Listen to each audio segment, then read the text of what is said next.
Burkina Faso's $800 billion hydroelectric revolution, Africa's bold leap to energy independence.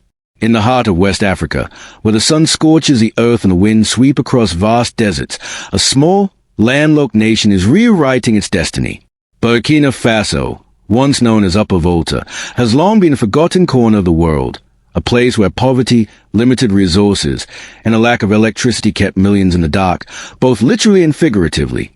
Rural villages went silent at sunset, with no light to study by, no power to run hospitals, and no energy to fuel dreams. But today, something extraordinary is happening. Under the visionary leadership of Captain Ibrahim Traoré, Burkina Faso is spearheading a jaw-dropping $800 billion hydroelectric project that's not just lighting up homes, it's igniting a revolution across Africa.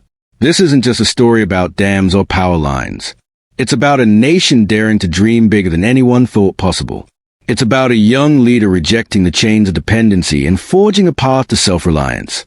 It's about 11 massive dams along the Mohoun River, a smart electric grid connecting 15 West African countries, and a vision that's turning a once-overlooked nation into a global powerhouse. From skeptics who called it impossible to world powers now scrambling to join the movement, Burkina Faso is proving that Africa can lead with its own strength. Buckle up, because this is a story of hope, defiance, and a continent rising to claim its place in the world. A nation in the shadows.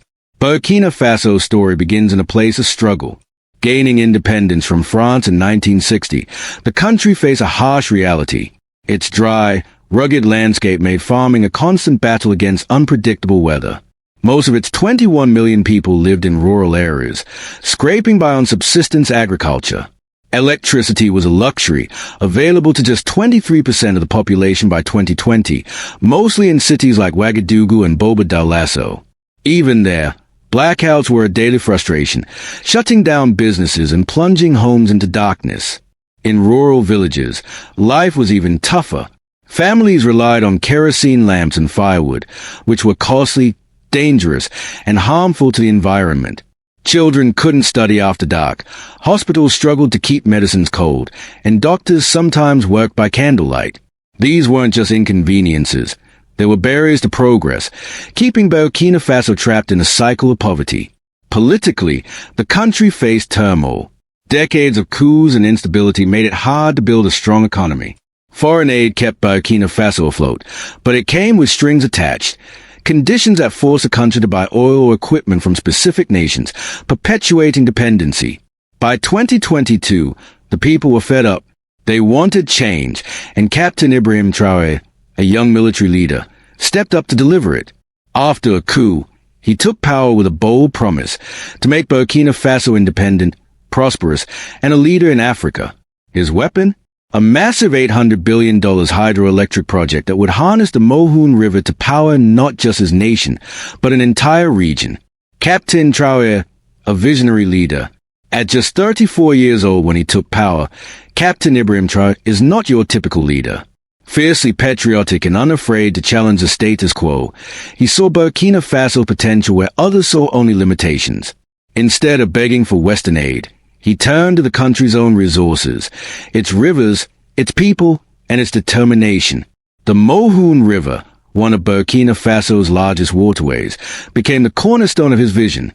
Traoré believed that by building a network of dams, his country could generate clean, reliable electricity to transform lives. His plan was audacious, an $800 billion project to construct 11 dams along the Mohoun River, connected to a smart electric grid that would supply power to 15 West African countries. Critics laughed, calling it a pipe dream. How could a nation with a GDP of just $22 billion in 2024 afford such a massive undertaking? But Traoré was undeterred. He reached out to emerging economies like Cuba, Iran, and Brazil, who sent engineers and technicians to work alongside local workers. This wasn't just about building dams. It was about building pride, skills, and a future. Traoré's vision was clear. Africa didn't need saviors. It needed opportunity. The Mohoun River dams, engineering marvels. The heart of the project lies in the 11 dams along the Mohoun River. These aren't just structures. They're engineering feats designed to withstand Burkina Faso's harsh climate.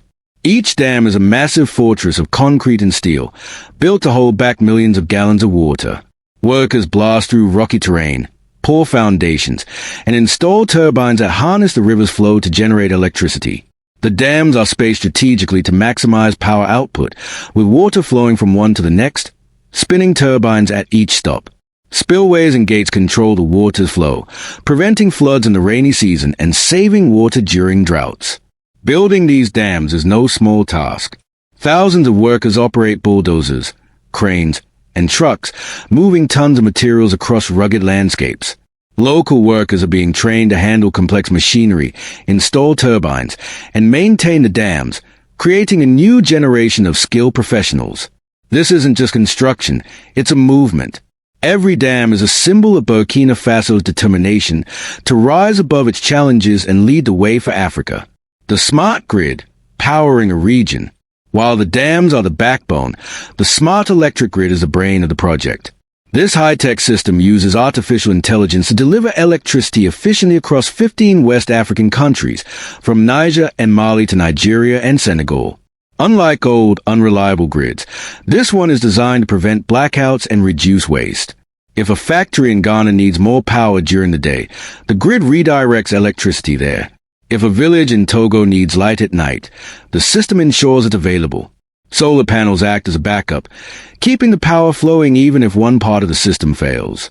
By 2030, the grid will be fully operational, but parts are already online. In some villages, lights are shining for the first time, and people are celebrating. Businesses are expanding, knowing they can rely on steady power. Schools are getting computers, hospitals are running life-saving equipment, and farmers are using electric pumps to irrigate crops. This grid isn't just about electricity, it's about turning dreams into reality. Jobs, growth, and a new economy. The project is a game changer for Burkina Faso's economy. Over 1.5 million people are already working on the dams and grid, with more jobs being created every day. From welders and crane operators to engineers and AI programmers, the project is training a new workforce. Traoré's focus on hiring locals has sparked a sense of pride and ownership. A young woman who once sold fruit on the street might now be operating heavy machinery. A man who left for Europe in search of work might return to program the smart grid. These stories are transforming lives and communities.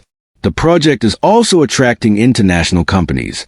Over 40 green tech firms have set up offices near the dams, bringing innovation and investment. Some call the area the Silicon Valley of African energy because of the cutting-edge technology being developed. These companies are hiring locals, creating even more jobs and positioning Burkina Faso as a leader in renewable energy. Beyond construction, the dams are powering new industries.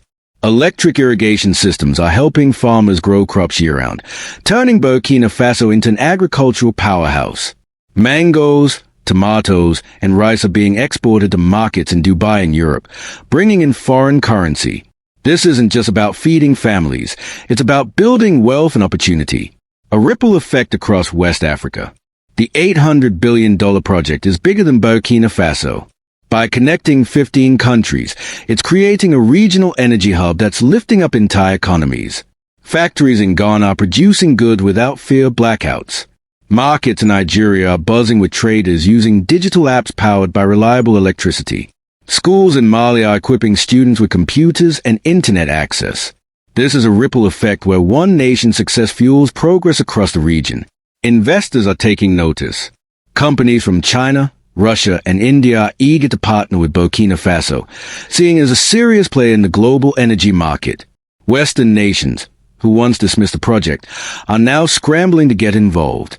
There's even talk of a $20 billion extension to supply power to North Africa and Europe, making Burkina Faso a key player in the global shift to clean energy. A statement of independence.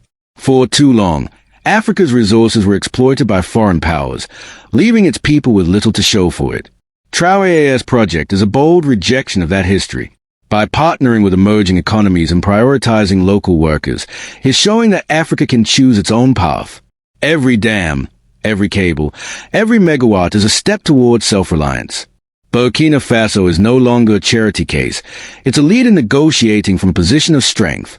This project is also a wake-up call for the world. Countries like China and India see Burkina Faso as a partner, not a project. Western nations, realizing they are being left out, are now eager to join the movement. The global energy market is shifting, and Africa is at the center of it. A legacy for generations. Captain Ibrahim Traoré's $800 billion project is more than infrastructure, it's a legacy. In 10 years, Burkina Faso will be unrecognizable. High-speed trains will connect cities, powered by the dams. Green cities will rise, with modern buildings and clean energy. Digital schools will give students the skills to compete globally. Vertical farms will produce food and jobs, using less land and water. Young people will become engineers, scientists, and entrepreneurs, all because of the foundation being built today. This vision is inspiring other African nations. Countries like Niger, Togo, and Sierra Leone are watching and planning their own energy projects. Traoré's revolution is spreading, showing that Africa doesn't need permission to succeed. It's solving its own problems with its own leaders, workers, and ideas. As the dams rise and the lights come on, one thing is clear: Africa's future is bright, and it's being built by Africans, for Africans. Burkina Faso's $800 billion hydroelectric project is a beacon of hope, a symbol of defiance, and a blueprint for a continent ready to lead. Share this story. Tell the world about a small nation daring to dream big. Because when the turbines spin and the lights shine, Africa's time has come.